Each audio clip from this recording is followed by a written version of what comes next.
Builder association of India के all India के अध्यक्ष मिस्टर बसु,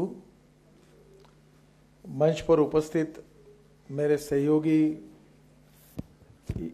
एमपी हरीशचंद्र चौहान, अपूर्व हीरे और उपस्थित सभी भाई और बहनों,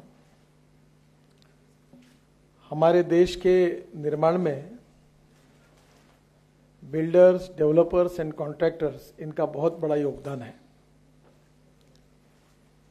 हमारे देश के विकास की तरफ अगर हम देखेंगे तो किसी भी देश के विकास को अगर उस स्थिति को अगर समझना है तो उस देश में जीडीपी कितना है ये देखा जाता है। आज हमारी सबसे बड़ी समस्या है कि एक समय हमारा जीडीपी 9% था, आज 4.5% तक आया है। और इसमें सबसे बड़ा कारण अगर कोई है तो आज हमारे रोड सेक्टर में, इंफ्रास्ट्रक्चर में बहुत बड़े प्रमाण पर हम पीछे चले गए। रोड सेक्टर में जिन बातों का उल्लेख बसु साहब ने किया है वो सही है कि जहां 10% लैंड एक्विजिशन था वहां काम शुरू हो गया, फॉरेस्ट एनवायरनमेंट क्लियरेंस नहीं मिला। कहीं तो स्थिति ऐसी हुई कि रेलवे ओवरब्रिज के 3-3 साल क्लियरेंसेस नहीं मिले और कहीं बीच में डिफेंस लैंड आ जाती तो 3-3, 4-4 साल कोई क्लियरेंस नहीं मिला। फाइनेंशियल क्लोजर हो गया और बैंक का इंटरेस्ट चलते रहा और आज स्थिति ऐसी है कि हमारे देश में पीपीपी मोड में काम करने के लिए कॉन्ट्रैक्टर की संख्या 5-7 के ऊपर नहीं है। अगर कहीं भी कॉन्ट्रैक्टर किसी को मिले तो हर कॉन्ट्रैक्टर सीडीआर में नहीं तो एनपीए में गया है, ऐसी देश की हालत है। और इसके कारण जैसे रोड सेक्टर की अवस्था है वैसे शिपिंग सेक्टर की भी स्थिति अच्छी नहीं है। पावर सेक्टर की इससे भी खराब स्थिति है। पावर सेक्टर में करीब 3,40,000 करोड़ के प्रोजेक्ट्स हैं जो पूरे हो चुके हैं, डेड एसेट्स है क्योंकि वहां कोयला नहीं है। आशिया में सबसे ज्यादा कोल हमारे पास है पर हमारे पावर प्रोजेक्ट बंद पड़े हुए हैं।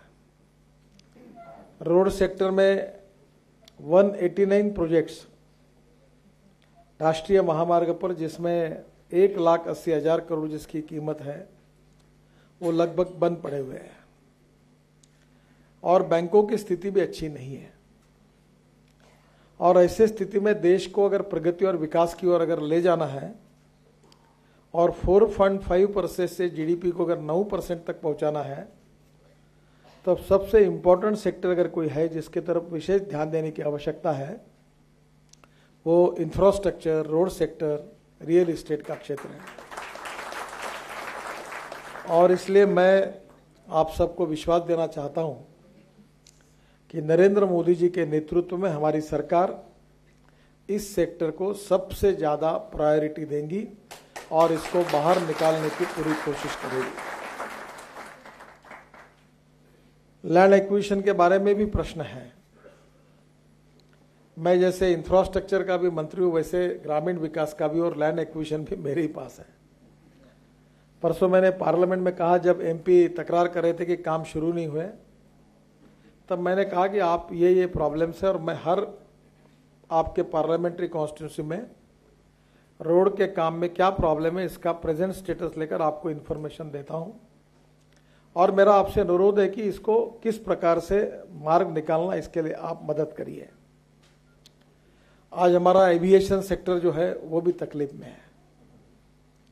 एविएशन कंपनीज लॉस मेकिंग कर रही है और स्वाभाविक रूप से आज हमारे देश में एक तरफ जनता की अपेक्षाएं बढ़ी हुई है और दूसरी तरफ सेक्टर बहुत से प्रॉब्लम फेस कर रहा है।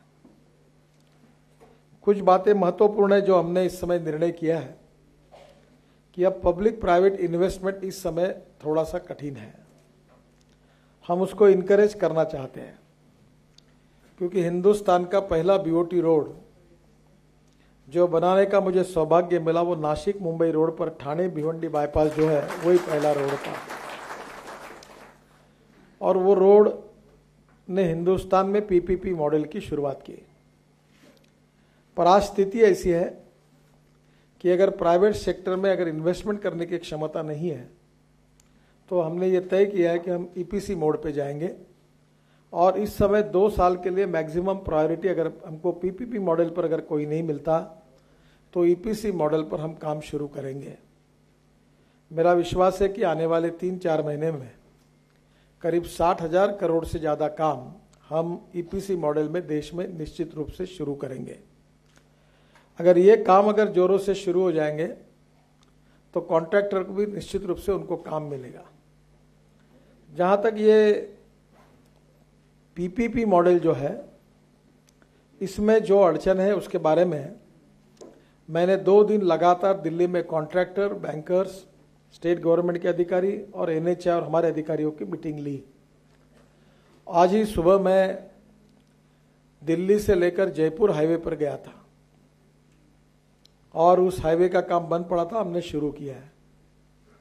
बैंकों के साथ भी कोऑर्डिनेशन किया है और मुझे लगता है कि 15 अगस्त तक हम लोग लगभग 100% तक कोशिश कर रहे हैं कि हमारे रोड सेक्टर के सब काम स्मूथली शुरू होंगे और जो अड़चन है वो दूर होगी और फिर से एक बार ये सेक्टर दौड़ने लगेगा। जहाँ तक लैंड एक्विजिशन की बात है, फॉरेस्ट एनवायरनमेंट क्लियरेंस की बात है, मुझे बताते हुए खुशी हो रही है कि बहुत से प्रोजेक्ट्स हमारे फॉरेस्ट एंड एनवायरनमेंट मिनिस्ट्री ने क्लियर किए हैं। लगातार आपको पता है कि कहीं सुप्रीम कोर्ट के निर्णय होते हैं, कभी एनजीओज एक्टिव होकर काम करते हैं। हमारे देश का माहौल ही ऐसा है कि कोई ये नहीं कहता कि काम करो, जो आता है वो कहता है पहले काम बंद करो। अब बंद करो तो उसमें काम कैसे होगा? तो इसके बारे में इस क्लाइमेट को बदलना होगा और ये क्लाइमेट बदलने बिना देश की प्रगति और विकास की ओर हम नहीं जा सकते। दूसरी एक महत्वपूर्ण बात है कि जो इस सेक्टर में है वो ये है कि हमारे देश में बैंक के इंटरेस्ट लगातार बढ़ रहे हैं। आज 13% और 14% पर रोड में बीओटी में काम करना मुश्किल है। कॉन्ट्रैक्टर भी काम करना बहुत कठिन है और इंटरेस्ट मीटर किसी के लिए रुकता नहीं और इसके कारण प्रोजेक्ट भी डिले होते, इंटरेस्ट कॉस्ट भी बढ़ती है और इसके कारण भी अड़चनें आ रही है। हम ये कोशिश करें कि एनएचआई को हमने फॉर्म किया, अब नॉर्थ ईस्ट के लिए हमने और एक कारपोरेशन को फॉर्म किया है और स्वाभाविक उसका भी काम इस महीने भर में शुरू होगा। और उसके साथ साथ पोर्ट्स में, क्योंकि 12 मेजर पोर्ट भी मेरे साथ है और 200 माइनर पोर्ट है जो स्टेट गवर्नमेंट चलाती है। पोर्ट में रेलवे लाइन के काम 9-9, 10-10 साल से नहीं हुए और इसलिए रेलवे मिनिस्टर से बात करके मैंने उनसे अनुरोध किया है कि आपके अच्छे अधिकारी दीजिए, हम एक पोर्ट 100-100 करोड़ इक्विटी डाल के हम इक्विटी बनाकर रेलवे कारपोरेशन भी शुरू करेंगे ताकि पोर्ट की कनेक्टिविटी के लिए रेलवे हम बना पाएंगे और जल्दी उसका भी काम होगा। क्योंकि हमारा इंपोर्ट और एक्सपोर्ट जो है वो पोर्ट के साथ जुड़ा हुआ है। जो मुंबई का जेएनपीटी पोर्ट है वो हिंदुस्तान में सबसे ज़्यादा कंटेनर का ट्रैफिक का सबसे ज़्यादा आना वहाँ होता है और इसलिए हमारे देश के इंपोर्ट को, एक्सपोर्ट को अगर ठीक प्रकार से चैनलाइज करना है तो पोर्ट एक्टिविटीज़ को भी बढ़ाना होगा। एक बात जरूर है कि मैं इंजीनियर भी नहीं हूँ और कॉन्ट्रैक्टर भी नहीं हूँ। बहुत लोगों में गलतफहमी है कि मैं इंजीनियर हूँ, पर जब अटल बिहारी वाजपेयी प्रधानमंत्री थे तब मैं महाराष्ट्र में मंत्री था और मुंबई पुणे एक्सप्रेस हाईवे और 55 फ्लाईओवर और वर्ली बांद्रा सीलिंग प्रोजेक्ट, ये तीनों प्रोजेक्ट महाराष्ट्र के, इसमें काम करने का सौभाग्य मुझे मिला। तब वाजपेयी जी ने मुझे ऊपर एक जिम्मेदारी दी थी और उस समय मैंने 2 योजनाएं तैयार की थी। एक प्रधानमंत्री ग्राम सड़क योजना 60,000 करोड़ की थी और दूसरी राष्ट्रीय महामार्ग को 4 लेन में रूपांतरित करने की राष्ट्रीय महामार्ग की योजना थी। उस समय रोड सेक्टर का मुझे काफ़ी अनुभव मिला, पर एक बात मेरे कभी ध्यान में नहीं आई कि जलमार्ग भी कितने उपयोगी होते हैं।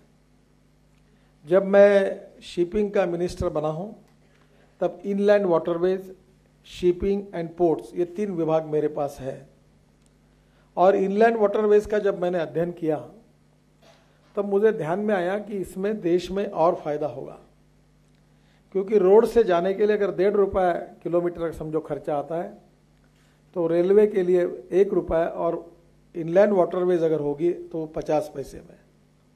तो इनलैंड वाटरवेज में गुड्स और पैसेंजर का ट्रांसपोर्ट अगर होगा तो देश की इकोनॉमी में बहुत बड़ा उपयोग होगा। मैंने आने के बाद ही महीने भर में निर्णय किया कि फराक्का में जो पावर प्लांट है एनटीपीसी का, उसको हल्दिया पोर्ट में जो कोयला उतरता था, मैंने कहा कि आप ये शिप से लेकर जाइए, और पहली बार उनको अनुमति दी। अब मैं कोशिश कर रहा हूँ कि इलाहाबाद से हल्दिया तक इनलैंड वाटरवेज तैयार करें, और धीरे धीरे देश में बहुत से सेक्टर में इनलैंड वाटरवेज तैयार हो सकते हैं। और इनलैंड वाटरवेज अगर तैयार हो जाएंगे तो हमारे देश में पैसेंजर के लिए और ट्रांसपोर्ट के लिए बहुत अच्छी सुविधा होगी। अभी मुंबई में जब मैं पिछली बार आया था तो मैंने महाराष्ट्र सरकार को सी प्लेन की भी मंजूरी दी है। जैसे एयरपोर्ट अथॉरिटी है वैसे हम वाटर पोर्ट अथॉरिटी बना रहे हैं, और जहाँ जहाँ जैसे मुंबई से शिरडी आना है तो हम लोग नरीमन पॉइंट से अगर निकलेंगे तो यहाँ नज़दीक वाले कोई डैम में अगर उतर जाएंगे, और एयरपोर्ट भी वो उतर सकता है जो सी प्लेन है, तो स्वाभाविक रूप से ये भी ट्रांसपोर्ट का एक नया मोड मिलेगा। मुंबई से गोवा तक, या मुंबई से चेन्नई तक, मुंबई से बेंगलोर तक, या अनेक जगह, गुजरात की बॉर्डर है कांडला तक, मुद्रा तक, अनेक जगह पर हम लोग ये सर्विस कर सकते हैं।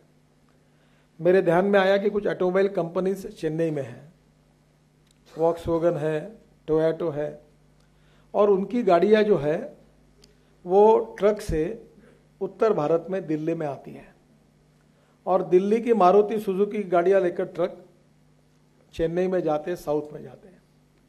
तो मैंने हमारे डिपार्टमेंट को कहा कि हम रो सर्विस शुरू करेंगे कि एक जहाज में 150 ट्रक आएंगे और यहाँ से उतर जाएंगे, फिर आगे निकल जाएंगे, उधर के 150 ट्रक बैठेंगे, उधर चले जाएंगे।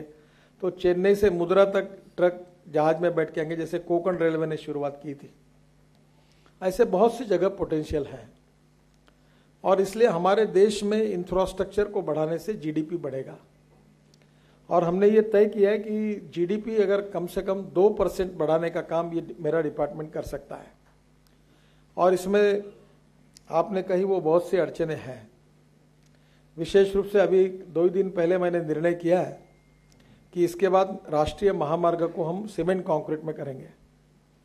अब सीमेंट कंक्रीट में करेंगे तो पहले सभी लोगों की धारणा थी कि बहुत कॉस्ट फर्क आएगा, पर जब 280 रुपये बैग के हिसाब से जब काउंट किया गया तो उसमें से 4% केवल बिटुमेन और सीमेंट रोड में फर्क आया रेट एनालिसिस करने के बाद। और अगर सीमेंट 170, 180, 160 तक अगर मिलता है तो सीमेंट रोड ये बिटुमेन रोड से सस्ते हो सकते हैं।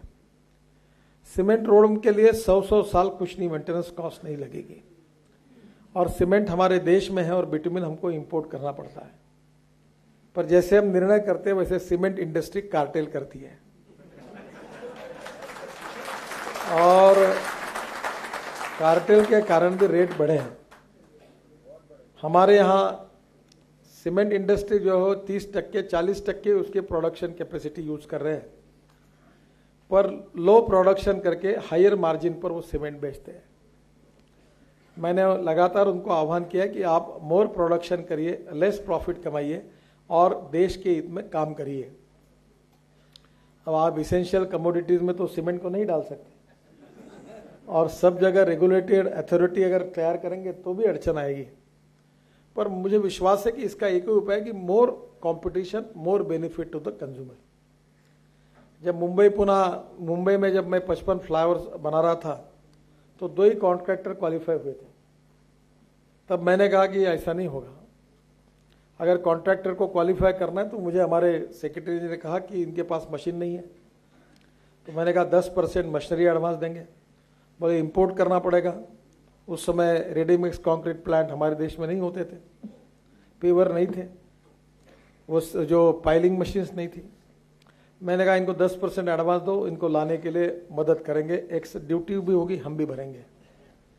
और उस समय महाराष्ट्र में MSRDC से हमने 20 करोड़ की ड्यूटी भी भरी, और 70 कॉन्ट्रैक्टर को मैंने प्री क्वालिफाई किया, 2 के बजाय।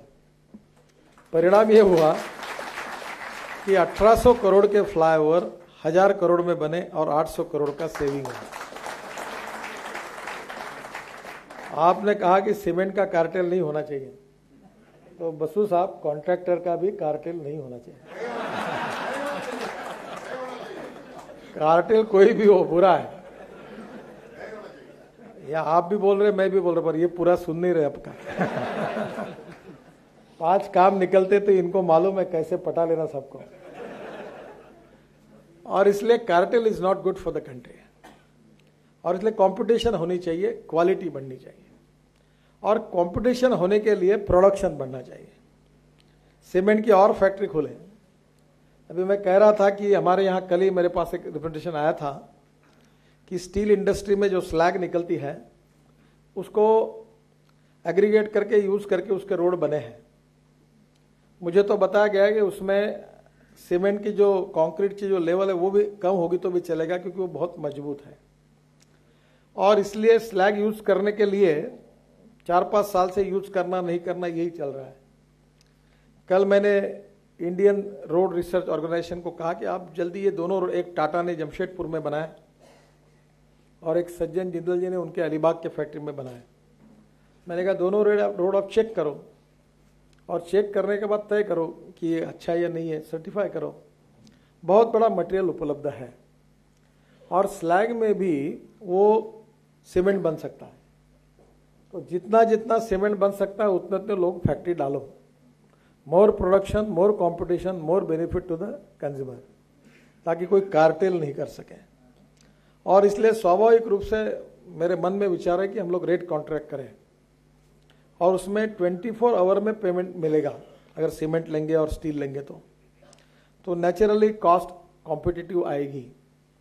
और उसमें से एक भी रखेंगे कि जो अच्छी कॉस्ट देगा उसका 90% उसी का ले भी सकते हैं, ताकि सभी लोग कोई कॉम्पिटिटिव रेट देंगे, फिर तय करेंगे किससे कितना लेना है। पर ये जो मटेरियल बढ़ रहा है, इसके लिए मैं आपसे एक अनुरोध करूंगा कि इनोवेशन एंड एंटरप्रेन्योरशिप ये हमारी की ऑफ सक्सेस है। और हमारे यहाँ, हमारे भारत में सभी इंडस्ट्री और हमारे कॉन्ट्रैक्ट ये भी इंडस्ट्री जो है, ये रिसर्च एंड डेवलपमेंट में कोई पैसा ज़्यादा खर्चा नहीं करते हैं। स्किल डेवलपमेंट के लिए और रिसर्च के लिए आपने भी कुछ खर्चा करना चाहिए। इसके लिए सरकार के ऊपर डिपेंड मत रहिए। अगर अपने रिसर्च होगा और अल्टरनेटिव अगर हमको ऑप्शंस मिलेंगे तो मोनोपोली खत्म हो जाएगी। अब सॉइल स्टेबलाइजेशन के बाद अनेक देशों में हो रही है, क्यों नहीं उसके रोड बनाए? तो कंक्रीट वाले जमीन पर आएंगे। फ्लैश का उपयोग हम कर सकते हैं कंक्रीट में। फ्लैश का उपयोग करके हम लोग कंक्रीट सीमेंट की कीमत कम कर सकते हैं। जो अल्टरनेटिव रिसर्च हुआ है वो अपने देश में लाना बहुत आवश्यक है, और ये अगर हम लाएंगे तो निश्चित रूप से हमारी कॉस्ट ऑफ कंस्ट्रक्शन कम होगी। हमारे जो बिल्डर काम करते हैं, 10 लाख रुपए के ऊपर घर लेने की ताकत इस देश में केवल 1 से 1.5% लोगों की है। हमारी पूरी इंडस्ट्री 1.5% लोगों के लिए काम कर रही है। जैसे सीमेंट के लिए कमाते हैं, वैसे हमारे बिल्डर और डेवलपर 10-15% पे काम नहीं करते, वो 100, 150, 200% पे ही काम करते हैं, क्योंकि उनका नहीं, एक बार अभी कम हुई मार्जिन, पर जो बना लेते वो चाहते कि एक बार एक गिराहक मिल जाए तो बस पूरा वसूल उसी से करा है। ऐसे नहीं होगा। कॉस्ट ऑफ कंस्ट्रक्शन कम करनी होगी, और हिंदुस्तान में लो कॉस्ट हाउसिंग में जाना होगा। अगर आप 500 स्क्वायर फीट के नीचे बल्क हाउसिंग, प्रीकास्ट का उपयोग करके अगर लो कॉस्ट हाउसिंग करोगे तो निश्चित रूप से गरीब लोग, अगर उनके लिए ताकत आएगी तो मुझे लगता बहुत बड़ा एक नया सेक्टर आप सबके लिए खुल सकता है। 2 दिन पहले मैंने पार्लियामेंट में कहा था 4.5 करोड़ लोग हैं रूरल सेक्टर में। हम लोग इंदिरा आवास योजना चलाते हैं, 70,000 का घर है। तो मैंने कहा 70,000 में घर ही नहीं बनता। हम सोच रहे हैं कि पूरे देश के रूरल सेक्टर में गरीबों के लिए 2.5 लाख 3 लाख का भी कम से कम अच्छा घर कैसे बने, और ऐसी कोई योजना तैयार हो सकती है क्या? इसके लिए हम अध्ययन कर रहे हैं। और बैंक इंटरेस्ट भी 0% आ सकता है क्या? 2% आ सकता है क्या? मैं कुछ फॉरेन कंट्रीज में हम लोग कोशिश कर रहे हैं कि कुछ देशों में स्थिति ऐसी है कि वहां बैंक में पैसा डिपॉजिट करने के कारण उनको 2%, 3% इंटरेस्ट देना पड़ता है। उन लोगों से बात हम कर रहे हैं कि उनका पैसा हमको 0% इंटरेस्ट पे मिलता है, मिल सकता है क्या? मैं कोशिश कर रहा हूं, शायद मिलने की संभावना है। और मैंने कुछ लोगों को एक देश में कहा कि आपको चाहिए तो 26% इक्विटी मैं देता हूं और आप मेरे साथ कॉरपोरेशन में पार्टनर करके आइए और 1-8 लाख करोड़ 0% से इन्वेस्ट करिए, आप और हम दोनों मिलकर काम करेंगे, आपको 3% 4% रिटर्न्स हम एश्योर करते हैं। और अगर बैंक का इंटरेस्ट कम हो गया तो इंटरनल रेट ऑफ रिटर्न जो IRR है वो एकदम बदल जाएगा। आज 12-13% से IRR नहीं हो पा रहा। और ये बात जरूर है कि इसके एस्केलेशन और जो कॉस्ट बढ़ रही है इसका कारण सरकार के निर्णय न लेना, not taking decision is a big problem. इसलिए हम कोशिश कर रहे हैं कि इसके बाद 80% लैंड एक्विजिशन जहां हुआ है वही हम लोग टेंडर निकालेंगे और वर्क ऑर्डर देंगे।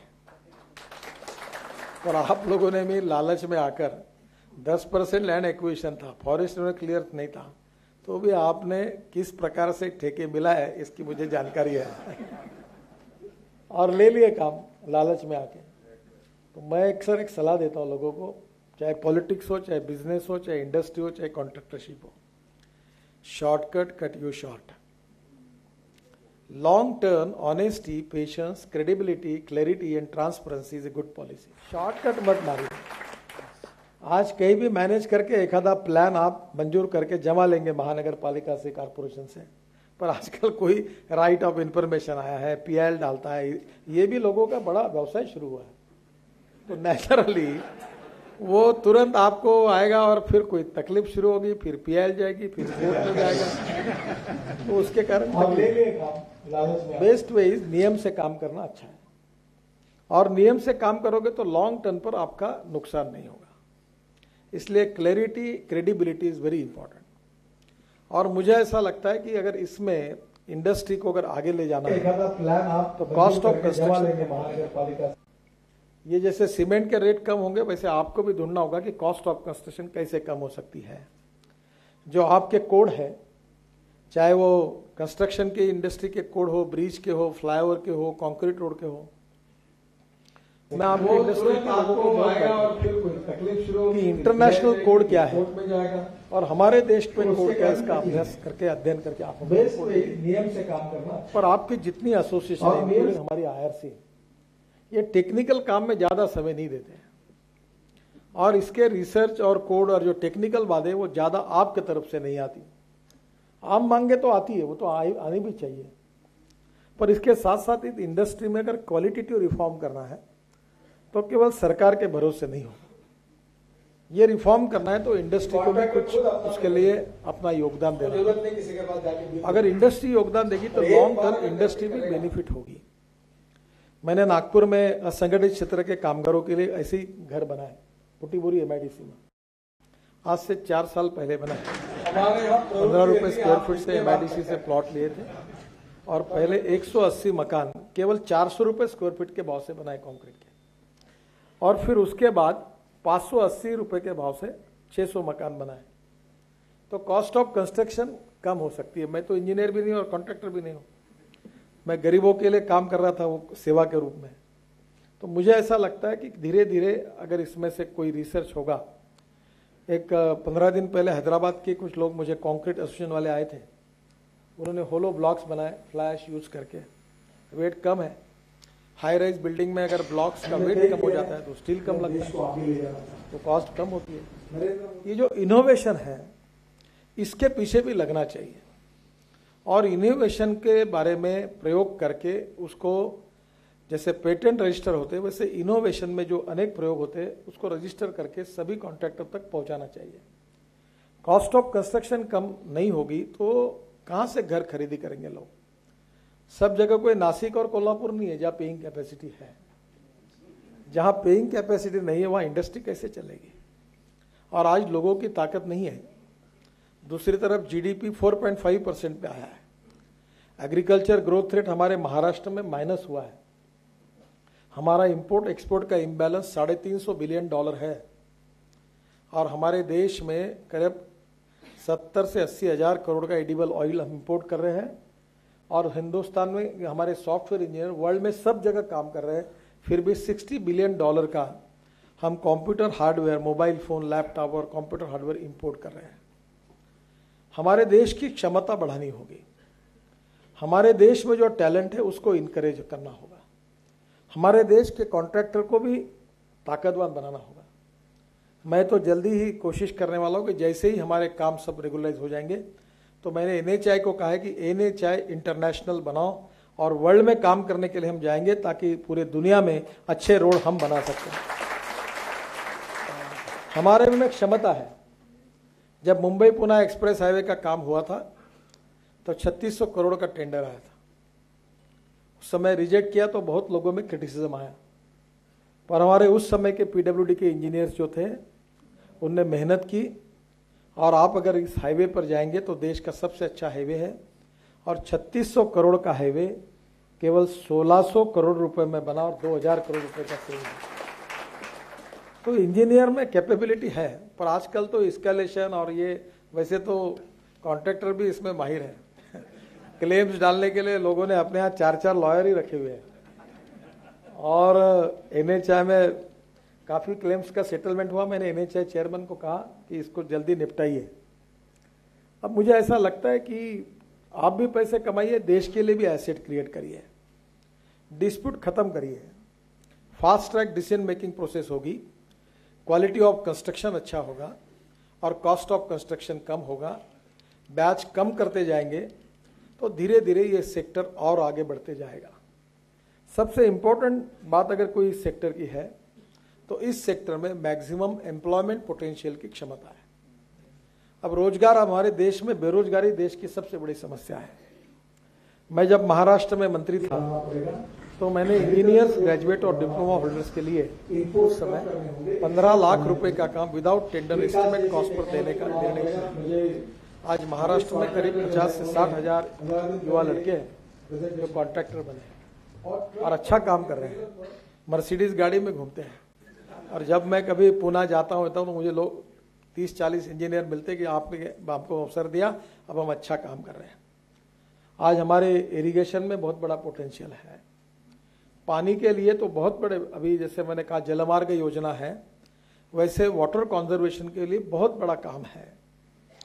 हमारे बड़े बड़े डैम बनाने के बजाय हम लोग नदियों में बैरेजेस बनाएंगे और बैरेजेस के ऊपर ब्रिज बनाएंगे और बैरेजेस को अगर गेट ओपन करके रखेंगे तो एक बैरेज 100 किलोमीटर तक पानी को रोक के रखेगा और 5 मीटर का ड्राफ्ट मिल सकता है।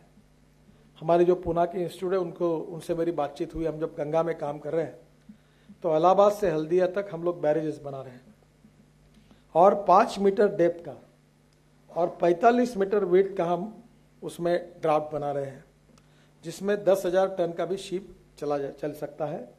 और एयरपोर्ट जैसे एयर टर्मिनल बने, रेलवे स्टेशन बने, वैसे हम लोग वाटर टर्मिनल्स बनाएंगे जहां होटल्स होंगे, रेस्टोरेंट्स होंगे, पार्किंग होगा और लोग वहां से जा सकेंगे। शिपिंग इंडस्ट्री को भी बहुत बड़ा काम करने का मौका मिलेगा।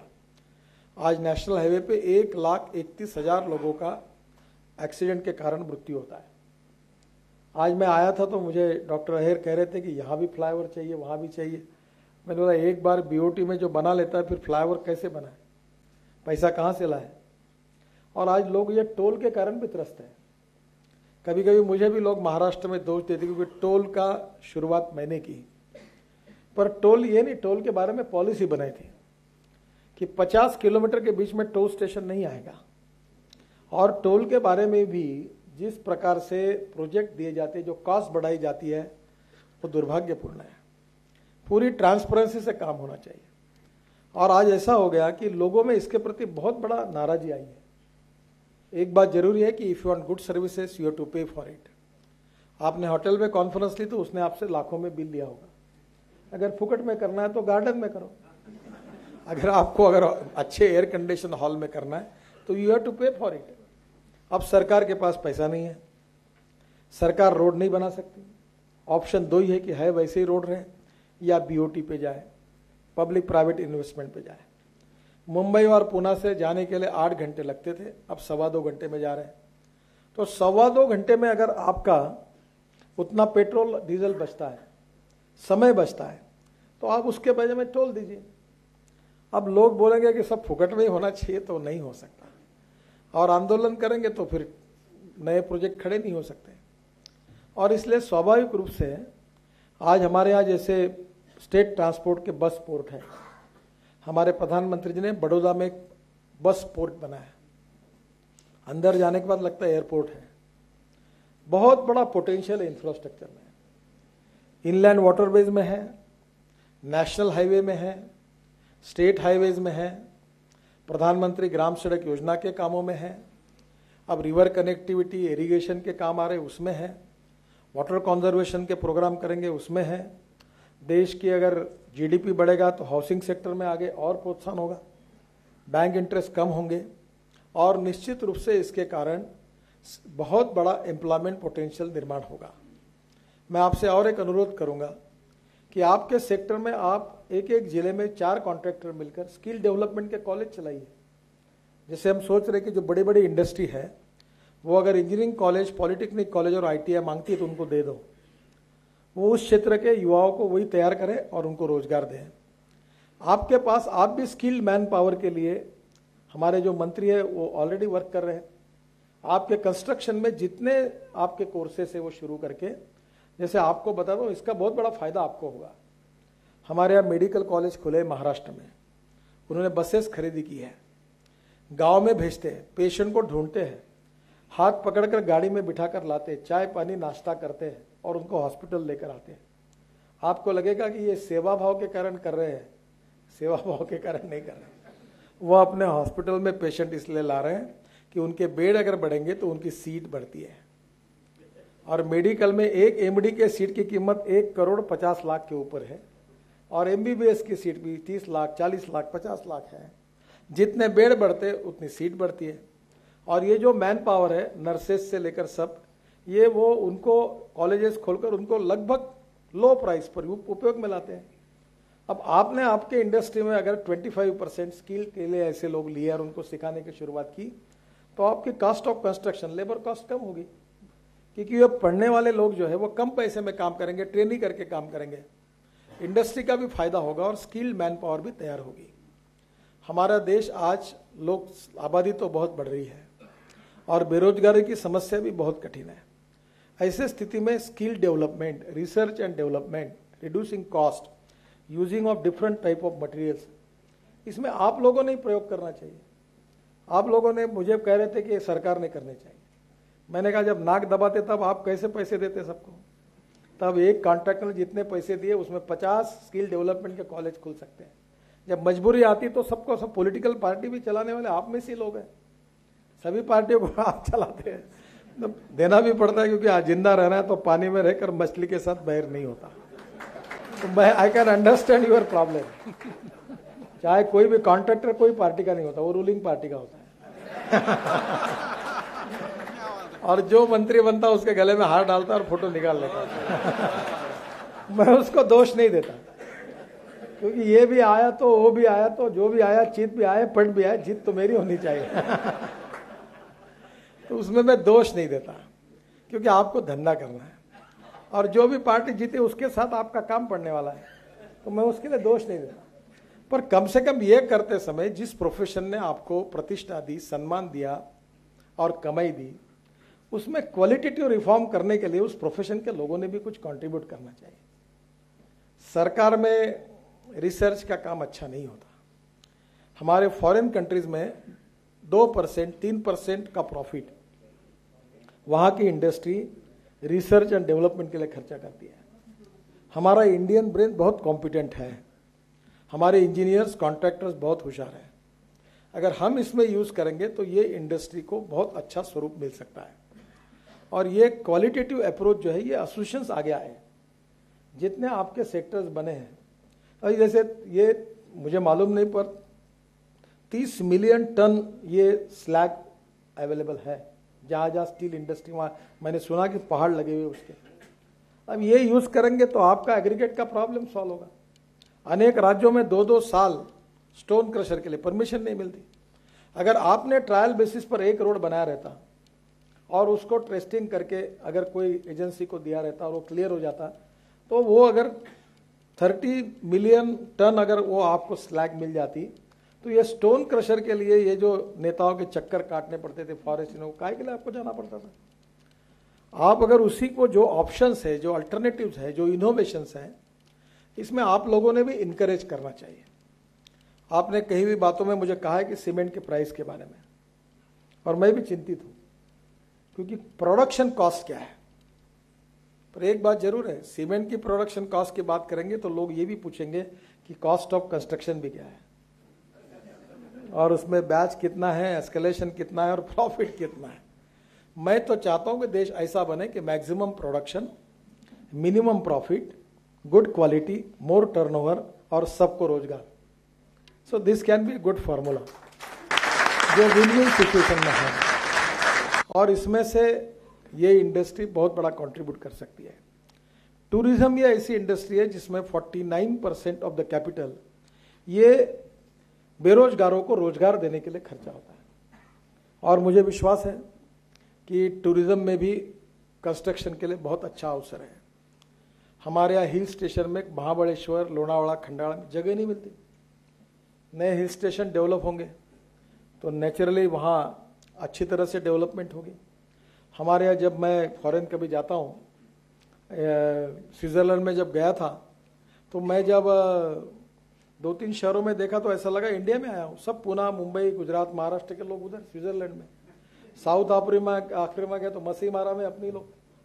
अब टूरिज्म में हमारे नागपुर में वी आर टाइगर कैपिटल। हमारे 250 किलोमीटर में 350 टाइगर्स है, और दिख सकता है, फॉरेस्ट अच्छा है, पर हम लोग उसको मार्केटिंग नहीं कर सकते। कानून के कारण होटल रिसोर्ट्स नहीं बना सकते, रोड अच्छे नहीं है, प्लेन की सर्विस अवेलेबल नहीं है। अगर होगा तो दुनिया के लोग हमारे पास आ सकते हैं। हमारे पास पोटेंशियल है, पर प्रगति और विकास नहीं है। We are a rich nation with a poor population. अगर देश धनवान है तो लोग गरीब क्यों हैं? अगर इनोवेशन होगा, सही नीतियां होगी, ट्रांसपेरेंसी होगी, भ्रष्टाचार नहीं होगा, और अगर विकास विमुख विचार करके योजनाएं बनेगी, तो निश्चित रूप से देश आगे जा सकता है। हमने तय किया है कि हम देश को आगे ले जाना चाहते हैं। नरेंद्र मोदी जी के नेतृत्व में हम इस देश को दुनिया की अच्छी ताकत बनाना चाहते हैं, और इस ताकत को अगर बनाना है तो मैं इकोनॉमी को जानता हूं। जीडीपी को बढ़ाना पड़ेगा, पर कैपिटल इनकम को बढ़ाना पड़ेगा, एग्रीकल्चर ग्रोथ रेट को बढ़ाना पड़ेगा, इंपोर्ट कम करने होंगे, एक्सपोर्ट बढ़ाने होंगे, प्रीकास्ट जैसी टेक्नोलॉजी को लाना पड़ेगा। मुझे हाफिज कॉन्ट्रैक्टर जो है, उन्होंने 15 दिन पहले एक प्रेजेंटेशन दिया, और ट्रक पर उन्होंने, ट्रेलर पर एक घर तैयार किया, और वो घर जो था वो उन्होंने कहा कि ये 900 रुपये स्क्वायर फीट में हो जाएगा, और ज़्यादा हर डिस्ट्रिक्ट में एक उसकी फैक्ट्री लगेगी, और प्री कास्ट की अगर घर बनेंगे तो बहुत फायदा होगा। मैं जब नागपुर में पालक मंत्री था तो हमारे यहाँ बबनराव घोलप मंत्री थे। तो जो गटई कामगार थे, जो चप्पल जूतों का काम करते हैं, उनके लिए उन्होंने एक योजना की। योजना ये थी कि जो रोड पर बैठते उनको एक टीन के टपरी का शेड बना के देना। तो 10,000 रुपये उस योजना में रखे थे। तो मैंने नागपुर में सोचा कि नहीं, मैं कुछ इनोवेशन करूंगा। मैंने इंजीनियरिंग कॉलेज को कहा कि मुझे प्री कास्ट की टपरी बना दो, और आपको ताजुब होगा कि 10,000 रुपये में जो टीन के शेड की टपरी थी, उसके बजाय प्री कास्ट से तैयार की हुई 125 टपरी विथ किट 10,000 रुपये में वो चर्मकार बंधुओं को मिल गई, और नागपुर में मैंने हर चौक में उनको वो शेल्टर देने का काम किया। अब ये रूरल हाउसिंग में है। यहाँ हमारे यहाँ प्री कास्ट का उपयोग करेंगे, कॉस्ट कम हो सकती है, टेक्नोलॉजी आई है, वर्ल्ड में आई है। आपके एसोसिएशन ने अलग अलग विषयों पर सेमिनार लेने चाहिए। प्री कास्ट का होगा, मटेरियल, अल्टरनेटिव मटेरियल्स के ऊपर होंगे, वर्ल्ड में क्या हो रहा है उसके रिपोर्ट्स लेने चाहिए, क्योंकि इंटरनेट के कारण तो अब पूरी दुनिया हमारे नज़दीक आई है। क्या अमेरिका में, कनाडा में, ब्राज़ील में, सिंगापुर में, जर्मनी में, जापान में जो कुछ इनोवेशन से क्या हमारे पास आए हैं? क्या वो सब इनोवेशन हमारे यहाँ लाकर हम यहाँ की कॉस्ट कम कर सकते हैं? इंटरेस्ट कॉस्ट आपके हाथ में नहीं है, पर हम लोग कोशिश करेंगे कि इकोनॉमी को मजबूत करके डॉलर की तुलना में रुपया बहुत नीचे चला गया है।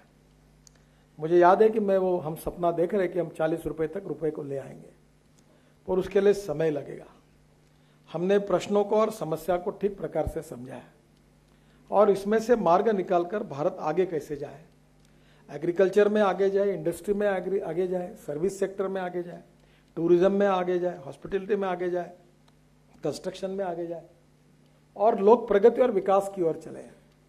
आप भी धनवान बनो और बाकी लोगों को भी बनाने की कोशिश करो। देश आगे जाएगा, तरक्की होगी, आपका विकास होगा तो कोई पैसा डिपॉजिट करके थोड़े रखता है। आपको प्रॉफिट मिलेगा तो आप टीवी लेंगे, गाड़ी लेंगे, कुछ ना कुछ करेंगे तो निश्चित में रोजगार मिलेगा। तो मुझे ऐसा लगता है कि ये बहुत बड़ी अपॉर्चुनिटी जो है वो आज आप सबके पास है।